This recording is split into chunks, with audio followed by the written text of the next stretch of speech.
Hello my dear students, welcome back to my YouTube channel. This is me once again, Teacher Tin, your science teacher for today.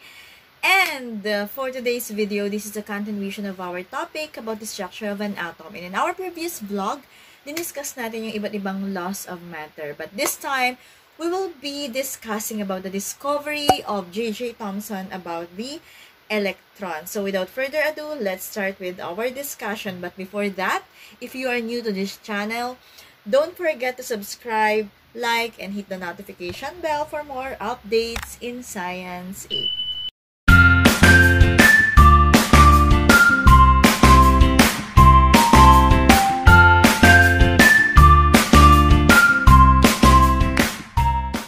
Once again, our topic for this vlog is the discovery of electrons by J.J. Thomson.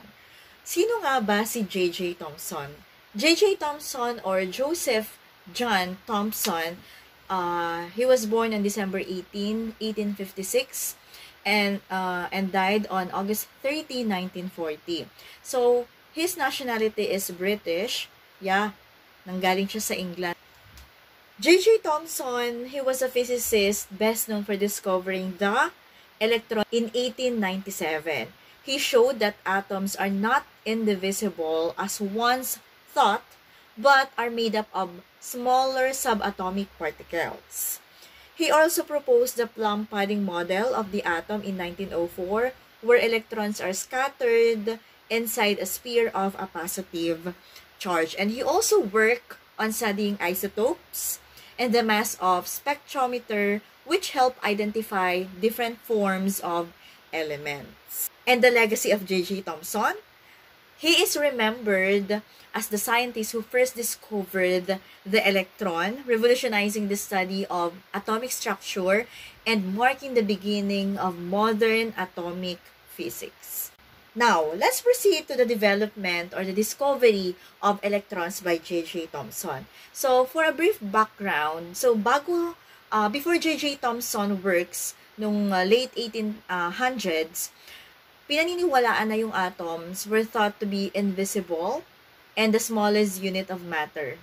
And scientists believe that atoms could not be broken into smaller parts. But in Thomson's experiments in 1897, so gumamit si J.J. Thomson na tinatawag na cathode ray tube or yung tinatawag na CRT. This is a sealed glass tube with very low air pressure and electrodes at each end. So, kapag in-applyan to ng voltage, so parang nagkakaroon ng isang misteryosong kulay green na light or green na ilaw na ang tawag nga dito is yung cathode rays. So, may lumalabas, may nag-a-appear na greenish light kapag na-applyan ng voltage, itong tinatawag na cathode ray tube. So, ano naman ang meron dito sa cathode ray tube? Again, so J.J. Thomson discovered the electron in 1897 by conducting cathode ray tube experiments, demonstrating that cathode rays were made of negatively charged particles much smaller than atoms. He exposed the rays of electric and magnetic fields, showing they deflected toward positive charges, and by measuring the deflection, he determined their small mass. This discovery revolutionized the understanding of the atom by showing it was not indivisible but composed of smaller subatomic particles. Paano ba yung setup ng cathode ray tube experiment? So, yung setup nito, alright, so the setup of this, Thomson used a high vacuum cathode ray tube, which is sealed tube containing a cathode and an anode that create a beam of particles. So, for the deflection, he then applied electric and magnetic fields to the beam. He observed that the rays bent toward the positive side and away from the negative side of the fields, indicating the particles had a negative charge. And for the measurement or the mass measurement, Thomson also measured the amount of rays were deflected by changing the voltage across the plates. This allowed him to determine the charge-to-mass ratio of the particles and show that they were nearly 2,000 times lighter than a hydrogen atom. Now, So what are the key observations of J.J. Thomson about the cathode ray tube? There are three key observations here. Number one, the rays were deflected by electric and magnetic fields, suggesting that they were charged particles, not just light. Kumbaga, sa Tagalog, parang yung sinag, nade-deflect. Ano ibig sabihin na nade-deflect? Parang nalilihis ba? Na kapag dinaanan daw kasi ito ng magnet or ng kuryente, hindi ito basta-basta liwanag lang, kundi yung liwanag na nakikita, ito pala yung mga tinatawag na particles. Number two, the rays always bent toward the positive plate, meaning they carried a negative charge. And number three, these particles were much smaller than atoms, proving that atoms are divisible. Ayan, kaya kumaga parang malinaw na ito ay may negative charge kasi yung mga particles na yun na nade-deflect, na lumiwanag, na sabi nga ayun yung particle, parang lagi ba siyang pumupunta dun sa positive plate. 'Di ba? Sabi nga ay opposite attracts. Kung laging lumilihis papuntang positive charge itong mga particles na to, ibig sabihin maliwanag na ito ay may dalang negative charge. Yun yung according dun sa kanyang experiment. At saka sabi nga ay mas maliit daw ito sa mga atoms. 'Di ba ang sabi dati ni John Dalton, atoms na yung pinakamaliit. So, hindi na siya nade-divide, hindi na siya nakikita. Pero dun sa experiment na cathode ray tube ni J.J. Thomson, isang patunay lang ito. It is an evidence that na ang atom pala, maaari pa siyang mahati sa mas maliliit na bahagi ng particle. Therefore, in his conclusion, that the particles in the rays were negatively charged subatomic particles.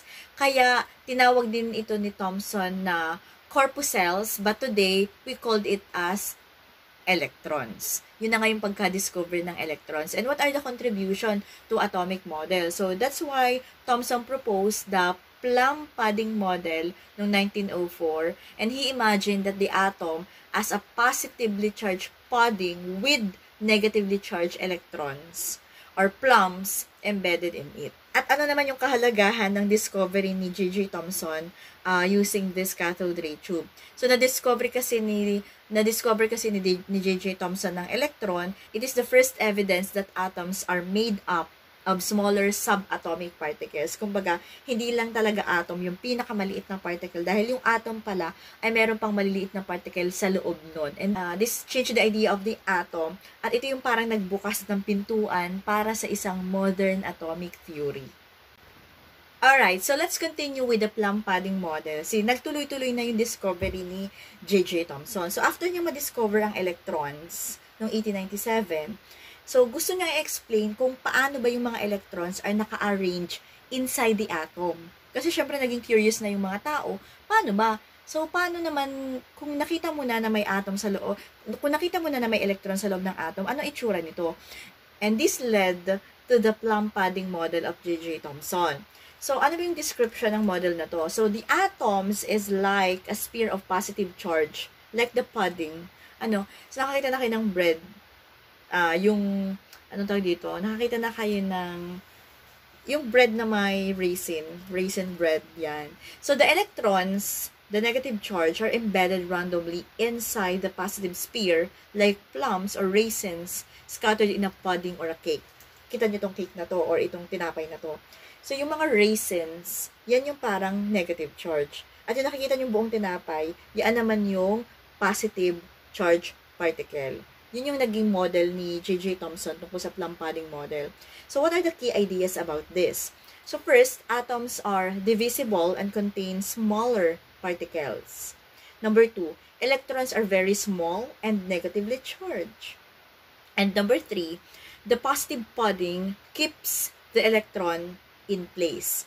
Kumbaga, andyan na yung tinapay, ayun yung positive, tapos naka-distribute lang doon yung mga negative charge sa paligid nila, naka-spread. So, ano naman yung limitation ng discovery or itong model ni J.J. Thomson tungkol sa Plum padding model? This model could not explain the results of the Ernest Rutherford's gold foil experiment, which shows that the atoms have a dense nucleus. So, hindi na na-explain dito yung tungkol kay Ernest Rutherford. So, iba namang explanation at iba namang topic yung kay Ernest Rutherford. And eventually, the Plum padding model was replaced by the Rutherford's nuclear model. This is the end of our lesson about the discovery of J.J. Thomson about electron. So in our next vlog, we will be discussing about Robert Millikan and the charge and the mass of the electron. Thank you for watching this vlog. Sana may natutunan kayo. If you want to have another lesson, may gusto kong i-discuss, leave your comment below at itatry nating gawan yan ng lesson vlog. This is me once again, Teacher Tin, your science teacher for today. Kung bago ka pa lang sa channel na ito, don't forget to subscribe, like, and hit the notification bell for more updates in Science 8. Bye!